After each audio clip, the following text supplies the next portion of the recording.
Hello friends. तो आज मैं पॉलीसिस्टिक ओवेरियन सिंड्रोम के बारे में डिस्कस करने जा रही हूँ, स्पेशली यंग गर्ल्स और टीन गर्ल्स में। तो पॉलीसिस्टिक ओवेरियन सिंड्रोम बेसिकली एक क्लिनिकल सिंड्रोम है, यानी कि एक डिजीज़ नहीं है बल्कि एक सिंड्रोम है, जिसमें सिंड्रोम से मुराद ये है कि डिजीज़ तो एक ख़ास ऑर्गन की होती है और एक ख़ास बॉडी पार्ट की होती है, लेकिन ये एक सिंड्रोम है, इसमें काफ़ी चीज़ें कवर होती हैं। इसमें हार्मोनल इम्बैलेंस भी आ जाता है और इसमें बॉडी में डिफरेंट टाइप्स की चेंजेस आती हैं और different organs of the body involve होते हैं और इसके वाइड स्प्रेड सिम्टम्स होते हैं, इसी वजह से इसे सिंड्रोम कहते हैं। तो पहले तो ये इम्पॉर्टेंट है समझना कि पॉलीसिस्टिक ओवेरियन सिंड्रोम है क्या। तो ये क्यों इतना कॉमन है चाइल्ड बियरिंग एज वुमेन में, और स्पेशली टीन्स में आजकल बहुत कॉमन होता जा रहा है, यंग गर्ल्स में, बच्चियों में, क्योंकि हमारा जो लाइफ स्टाइल है वो इंक्रीज़ कर रहा है रिस्क इस डिज़ीज़ का और इस सिंड्रोम का। तो पॉलीसिस्टिक ओवेरियन डिजीज़ में जो है बेसिकली इम्बैलेंस हो जाता है हार्मोन्स में। तो जो हमारे फीमेल में सेक्स हार्मोन होते हैं, एस्ट्रोजन और प्रोजेस्टेरोन होता है, इसके साथ ही एंड्रोजन होता है जिसे टेस्टोस्टेरोन भी कहते हैं। तो गर्ल्स में या फीमेल में जो है वो एंड्रोजन या टेस्टोस्टेरोन का लेवल कम होता है और एस्ट्रोजन और प्रोजेस्टेरोन का लेवल ज़्यादा होता है। एज़ कम्पेयर बॉयज़ में सेम हार्मोन्स होते हैं, लेकिन उसमें टेस्टोस्टेरोन का लेवल ज़्यादा होता है और एस्ट्रोजन और प्रोजेस्टेरोन का लेवल कम होता है। तो जब हार्मोन इम्बैलेंस होता है तो पॉलीसिस्टिक ओवेरियन सिंड्रोम में टेस्टोस्टेरोन का लेवल जो है वो बढ़ जाता है और एस्ट्रोजन और प्रोजेस्टेरोन का लेवल कम हो जाता है, जिसकी वजह से इसके सिम्टम्स जो कॉमन होते हैं उसमें इनफ्रीक्वेंट पीरियड्स और मेंसेस होते हैं, और शुरू में जो है वो इरेगुलर होते हैं, काफ़ी मंथ के बाद जो है वो पीरियड्स होते हैं, और एक स्टेज वो आता है जब कई कई महीनों तक जो है वो पीरियड्स होते ही नहीं हैं, और जब होते हैं तो बहुत हैवी होते हैं।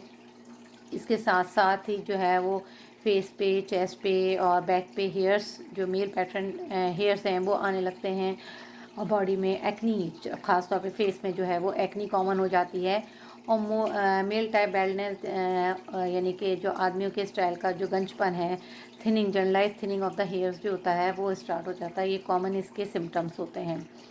तो ये काफ़ी फ्रस्ट्रेटिंग सिचुएशन होती है, और गर्ल्स के साथ साथ उनकी जो मदर्स होती हैं वो भी बहुत इस सिचुएशन में परेशान हो जाती हैं, और कई दफ़ा डॉक्टर्स के चक्कर लगते हैं, और डॉक्टर्स जो हैं, बेसिकली ये क्लिनिकल डायग्नोसिस है।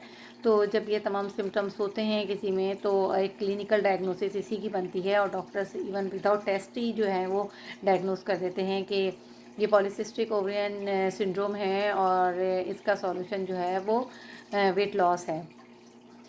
और अगर लैब टेस्टिंग कराते हैं तो लैब टेस्टिंग में हार्मोनल टेस्ट आ जाते हैं, जब सम ब्लड इन्वेस्टिगेशन में जो है वो टेस्टोस्टेरोन का लेवल देखा जाता है। इसके अलावा ये दो हार्मोन होते हैं, एलएच और एफएसएच, जो कि हमारे ब्रेन में एक छोटा सा ग्लैंड होता है जैसे पिट्यूटरी ग्लैंड होता है, उससे रिलीज़ होता है, तो उसमें भी इम्बैलेंस हो जाता है, और एफएसएच का लेवल बहुत कम होता है और एलएच का लेवल बढ़ा हुआ होता है और टेस्टोस्टेरोन का लेवल बढ़ा हुआ होता है।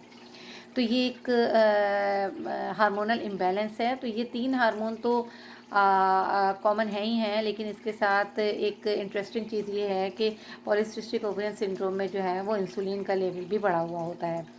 तो इसी वजह से इसे जो है हार्मोनल डिस्टर्बेंस कहते हैं। अभी तक साइंस रिसर्च जो है इसका कोई एग्जैक्ट कॉज जो है वो डिफाइन नहीं कर सकती है कि क्या रीज़न है। तो डिफरेंट टाइप की स्पेकुलेशन है कि क्या वजूहत हो सकती हैं इसकी वजह से पॉलीसिस्टिक ओवेरियन डिजीज़ होती है। लेकिन जो इसमें एक इम्पॉर्टेंट चीज़ है वो यही है कि इस डिज़ीज़ में जो है वो इंसुलिन का लेवल बढ़ा हुआ होता है। इसी वजह से जो गर्ल्स होती हैं, जिन वुमेन को ये प्रॉब्लम्स होता है, उनको वेट गेन होता है, और उनका वज़न जो है वो तेज़ी से बढ़ता है। तो हम इसमें किस तरह से इस डिज़ीज़ को कंट्रोल कर सकते हैं और विदाउट मेडिसिन। तो सबसे आसान और सबसे इजी सॉल्यूशन तो इसका वेट लॉस ही है, कि अगर आप वेट लॉस करेंगे तो इंसुलिन का लेवल जो है वो कम होगा, और हमारी बॉडी में जो है वो सेल्स जो होते हैं वो इंसुलिन की सेंसिटिविटी उनकी इम्प्रूव होती है, जिसकी वजह से वेट लॉस स्टार्ट होता है। तो ये कहना तो आसान है कि इंसुलिन का लेवल जो है वो कम किया जाए, जैसे तमाम डॉक्टर्स भी कह देते हैं कि आप वेट लॉस करें, इंसुलिन का लेवल कम करें तो खुद ब खुद जो है ये हार्मोन का इम्बैलेंस सही हो जाएगा। और ये बिल्कुल सही बात है कि without any disease just life style को चेंज करके जो है इस प्रॉब्लम से को रोका जा सकता है। तो क्यों ये टीन्स में इतना कॉमन हो रहा है, क्यों यंग बच्चियों में इतना कॉमन हो रहा है, तो इसका रीज़न जो है वो हमारी जो है ना वो बैड ईटिंग हैबिट्स हैं। ये जब से ये जंक फूड अवेलेबल हुआ है और रेस्टोरेंट्स और फास्ट चेन्स खुली हैं जिसमें फ्राइड चिकन्स हैं, पिज़्ज़ा है और तरह तरह की जो है वो आइसक्रीम्स, कोल्ड ड्रिंक्स वगैरह अवेलेबल हुई हैं। और हम बेकरी प्रोडक्ट बहुत ज़्यादा बच्चे जो हैं वो यूज़ करते हैं, और एक तो वो टेस्टी होते हैं, एडिक्टिव होते हैं ये तमाम चीज़ें। तो ये सब ने अपनी लाइफ स्टाइल में ऐड कर दिया है। बाज़ार से बने हुए खाने और डाइनिंग का आजकल बहुत फ़ैशन चल गया है, स्टेटस सिंबल भी बन गया है कि अभी वीक जो है वो वीक में एक दफ़ा बाहर जाके खाने को जो है वो एक स्टेटस सिंबल बना लिया गया है। लेकिन उसकी वजह से जो है वो हमारी हेल्थ प्रॉब्लम बहुत ज़्यादा बढ़ रही हैं।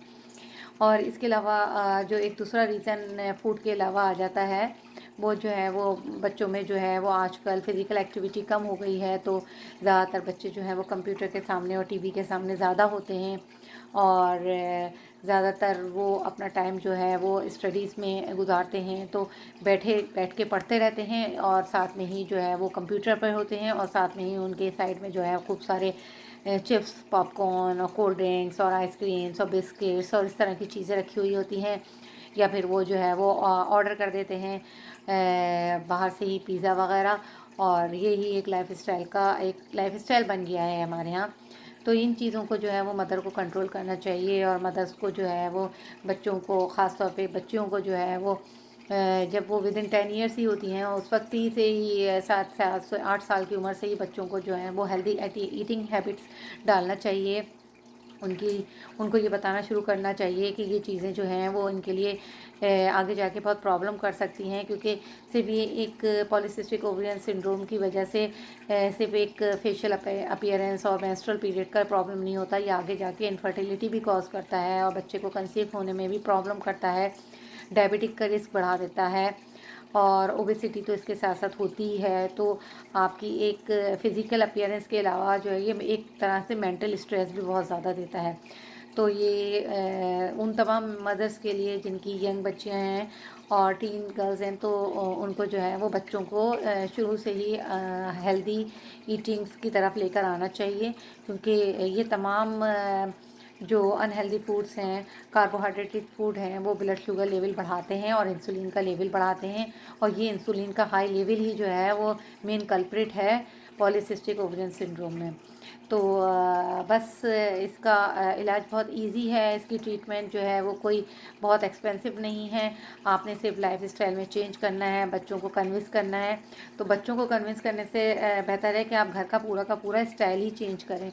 एक अकेले बच्चे को या बच्ची को हेल्दी ईटिंग पे नहीं लगाएं, बल्कि पूरी फैमिली जो है वो हेल्दी ईटिंग स्टार्ट करे, फिज़िकल एक्टिविटी को बढ़ाए, अपने स्लीपिंग हैबिट्स को मेंटेन करने की कोशिश करें, और बच्चों को बचपन से ही जो है वो अच्छे गुड फूड और बैड फूड के मुतालिक बताना शुरू करना चाहिए, ताकि बच्चे जो हैं वो आगे जाके इसको अपना लाइफ स्टाइल बना लें। तो किसी किस्म की मेडिसिन की आमतौर पे ज़रूरत नहीं पड़ती है। डॉक्टर्स अगर कोई मेडिसिन वगैरह भी देते हैं तो वो सिर्फ एक वक्ती तौर पे पीरियड्स को रेगुलर करने के लिए मेडिसिन देते हैं, लेकिन वो उसका सॉल्यूशन नहीं है। मैं आपको फिर बता रही हूँ, वो उसका सॉल्यूशन नहीं है। आपको अगर उसका परमानेंट सॉल्यूशन चाहिए है तो प्लीज़ अपनी लाइफ स्टाइल चेंजेस को कम करें, क्योंकि इंसुलिन जो है वो मेन कल्प्रिट है, उसको कंट्रोल करना सबसे ज़्यादा इम्पॉर्टेंट है, और वो आप सिर्फ और सिर्फ अपनी हेल्दी लाइफ स्टाइल से ही कंट्रोल कर सकते हैं।